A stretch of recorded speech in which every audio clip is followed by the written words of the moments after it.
el flujo arterial no respeta regiones. Por lo que cicatriza es por llevar sangre oxigenada a todos los órganos y tejidos. Hay características que yo debo saber sobre estas arterias y la sangre que pasa a través de ellas. Cuando yo percibo el paso de la sangre a través de un segmento de arteria, lo llaman pulso. El pulso va a ser la traducción de la fuerza contráctil que tiene el ventrículo izquierdo para inyectar sangre, y esa fuerza contráctil va a traducirse de fuerza hacia las paredes de la arteria, perceptible por el pulpejo de los dedos. Cuando nosotros evaluamos un pulso, hacemos la presión discreta del pulpejo de los dedos sobre la arteria en contraposición a una superficie ósea. Por ejemplo, lo que hacemos para determinar el pulso radial es ejercer una cierta presión en la arteria radial sobre la porción terminal del hueso radial. ¿Ok? Entonces, nos va a dar características esta palpación del pulso radial o del pulso arterial en sí. Estas son algunas ondas que nos va a manifestar qué tipo de pulsos puedo yo encontrar cuando hago el examen general. Familiaricémonos con el trazado de arriba, que es lo normal.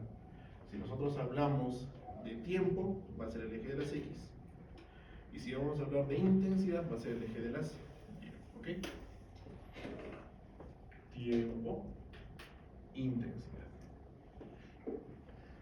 Hablemos de un pulso magnus o un pulso amplio. Vamos a darnos cuenta de que tiene una mayor intensidad. Por eso es amplio. ¿Ya? No siempre va a haber una alteración con respecto a la frecuencia en el tiempo, pero sí va a haber una mayor intensidad. ¿En qué tipo de patologías yo puedo encontrar esto? Las más importantes. Son todas esas las frecuentes, pero las más importantes, ¿cuáles son? Hipertensión arterial e insuficiencia cardíaca. Este pulso es característico en estas patologías. ¿Ok? Vámonos al pulso Magnus Celer. Magnus significa amplitud, mucho más incrementada que los anteriores, y Celer porque es más frecuente en el tiempo. Esto voy a encontrarlo en la insuficiencia aórtica grave, ¿ok?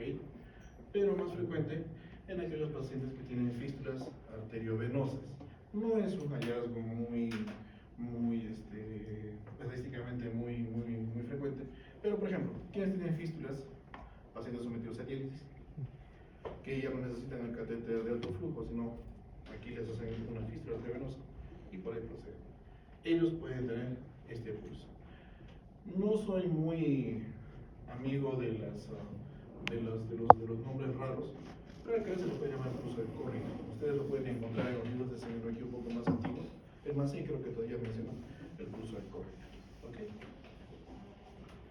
Así como hay pulsos de gran intensidad, también hay pulsos de pequeña intensidad, también llamados también los parvos.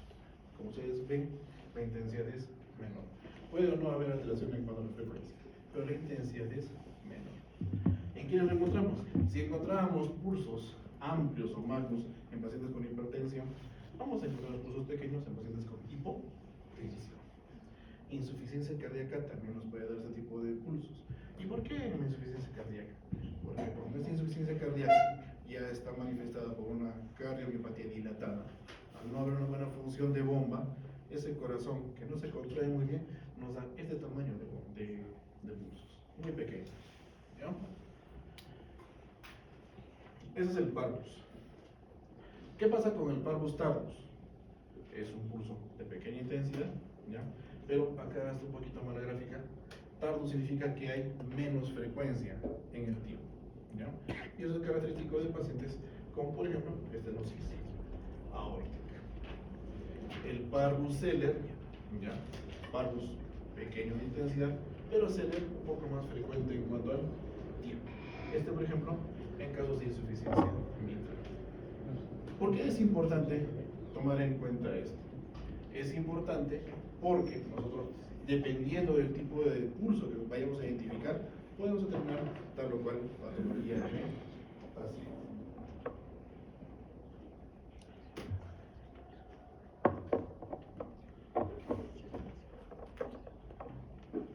Por favor, chicos, si van a querer salir, nadie les va a decir que no, pero pida permiso. ¿Ya? Muy bien. El pulso venoso no es un estudio muy frecuente que se haga dentro de lo que es el aspecto semiológico para determinar patología, ¿ya? Pero lo que sí, el aspecto que más nos va a llamar para estudio cuando utilizamos la vasculatura venosa es determinar la presión venosa central. Esa es la forma en la cual nosotros estudiamos la presión venosa central. Un paciente que puede estar, alguna literatura dice en decúbito, pero nosotros encontramos que la mayor parte de la literatura, al menos de la escuela europea, determina que el paciente tendría que estar por lo menos en un ángulo de 30 grados. ¿Okay? El ángulo de la cabeza con el tórax tendría que ser de unos 30, incluso acá dice 45, pero es muy elevado de 45, 30 es lo ideal. Tenemos como punto de referencia el esternón, ¿no es cierto? Aquí tenemos cuando el paciente está echado en esta posición, nosotros lo que hacemos es observar primero la vena yugular. Cuando el paciente es cardiópata, la vena yugular es mucho más fácil de evidenciar porque hay infiltración yugular. Si yo quiero determinar la presión venosa central empíricamente, lo que hago es una regla y colocarla como punto de referencia en el mandíbula del esternón del paciente. Y mido en altura, en centímetros, para ver qué tanto se eleva desde el borde superior de la clavícula hasta donde se pierde el cono o el tronco de la yugular. Voy a encontrar que la presión venosa yugular es elevada cuando este tronco se dibuje más allá de los 3 centímetros. Más allá de los 3 centímetros, hablo de una presión venosa central elevada. Y si presentamos en el paciente una presión venosa elevada, podemos hablar de hipertensión pulmonar, podemos hablar de insuficiencia cardíaca del lado derecho, etcétera, etcétera, etcétera. ¿Ya? Si bien es un estudio que no se hace, digamos, muy frecuentemente, algunas patologías podrían ayudarnos con la determinación de esto. Pero, en realidad, nosotros, si queremos estudiar algo a nivel venoso intravascular, preferimos hacer los ecos Doppler, o de repente, si es arterial, podemos abordar al paciente con un cateterismo arterial. Pero el estudio venoso, semiológicamente, se hace fundamentalmente con la determinación de la presión venosa central.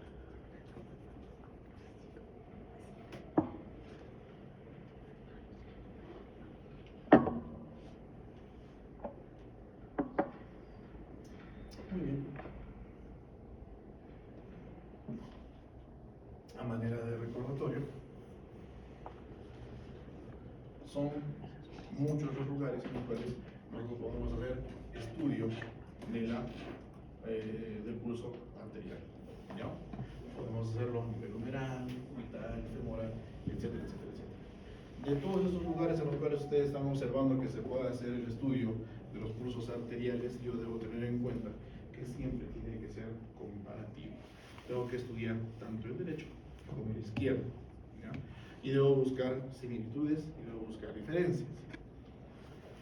La intensidad es algo que debo evidenciar en ellos. Si yo encuentro que el pulso es diferente en cuanto a la intensidad en alguno de ellos, de repente hay un cuadro obstructivo a nivel arterial que sea intravascular o un efecto de masa de algo que sea extravascular. Puede ser que encuentre frecuencia incrementada en un lado a diferencia del otro lado que estoy evaluando. Eso también podría representar algún trastorno en el ritmo a nivel cardíaco. Podría encontrar, o podría, al final, podría dejar de encontrar algún pulso. Si yo, por ejemplo, estoy evaluando el pulso femoral, ¿ya? Agarro el lado derecho, lo encuentro pero en el lado izquierdo no lo encuentro, puede ser que haya un trombo, puede ser que haya una obstrucción por efecto de masa. ¿En qué caso se podría, por ejemplo, esperar que no haya pulso femoral? Por ejemplo, en pacientes que tienen neoplasias intraabdominales, por efecto de masa, se obstruye con mucha presión el flujo de la femoral, incluso a nivel ilíaco, y ahí se manifiesta la ausencia de pulso femoral. Entonces, es importante siempre que nosotros hagamos el estudio de los pulsos arteriales de forma comparativa.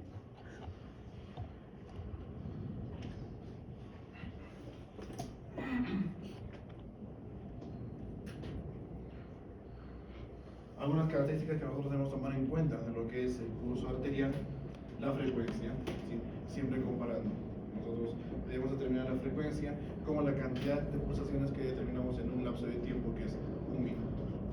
La regularidad, tengo que determinar si ambos pulsos, ya sea del lado derecho o del lado izquierdo, son regulares en cuanto a su presencia.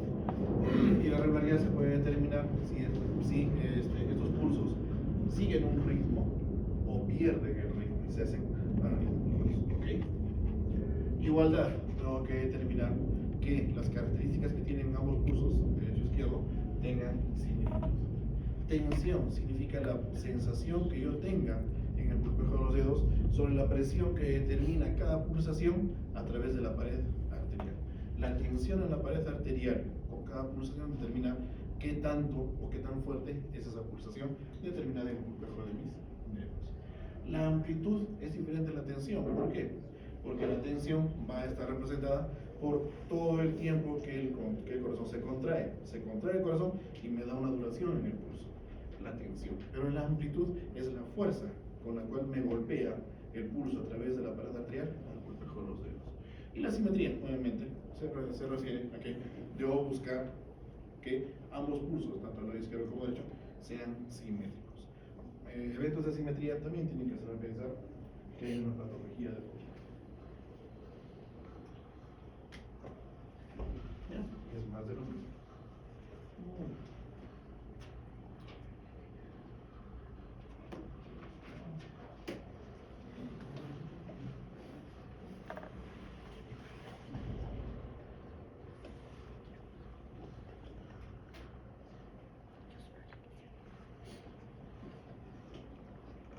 Y listo.